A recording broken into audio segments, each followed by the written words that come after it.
ఆ యువ వికాసము అని పెట్టిర్రు, ఇప్పటిదాకా అత్తాపత్తలేదు. పిల్లగాళ్ళు వెయిటింగ్ చేస్తూ ఉన్నారు.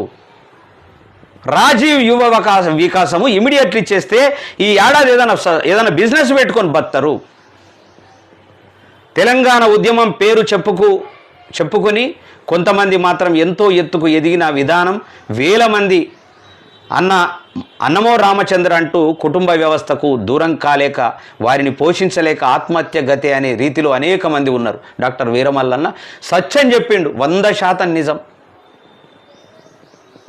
ఎంత దారుణమైనటువంటి పరిస్థితులలో ఇలా తెలంగాణ ప్రజానీకం కొనసాగుతూ ఉన్నది. ఇప్పుడు ఇట్లా ఈ అమ్మాయిలాగా ఏది జ్యోతి మల్హోత్రా ఒక క్రిమినల్, ఒక ఉగ్రవాదులకు సపోర్ట్ చేసే, డబ్బుల కోసం సపోర్ట్ చేసేటటువంటి పరిస్థితి వచ్చేసింది.